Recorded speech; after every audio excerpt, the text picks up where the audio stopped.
All right, so the word of the week this week, it's actually the right one. Unlike last week, I apologize. Word of the week is 1 Peter 1, 6 through 7. It says this.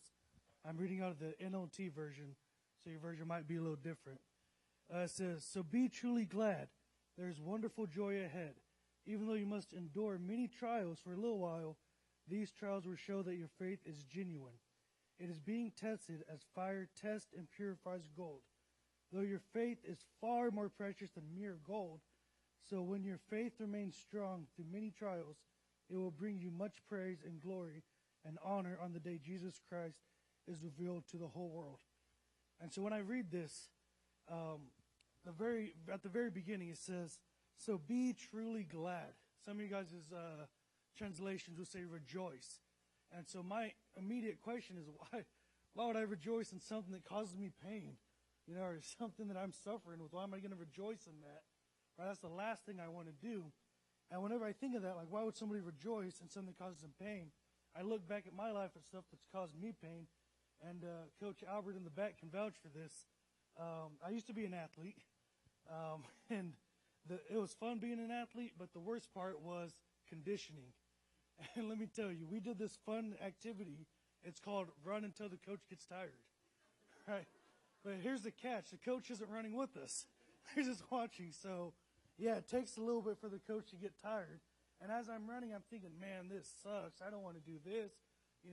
Why am I doing this? And some people couldn't figure out why they're doing it, and that caused them to quit or leave or, not come back. But those of us who are able to comprehend why we're doing that so that we can be victorious whenever we play our game, our competition, it was all worth it in the end.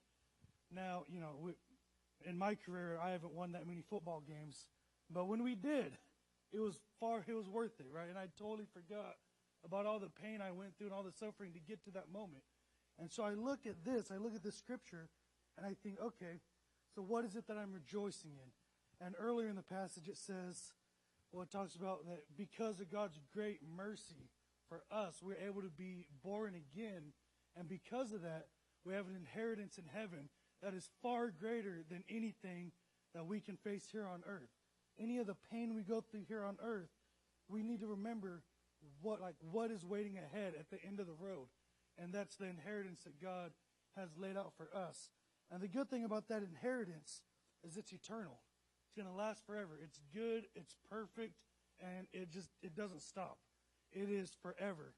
And unlike the pain here on earth, where, the pain will stop eventually, or the trials we're going through is going to end, but the eternal inheritance that God has laid out for us is far worth more than anything we can face here on earth.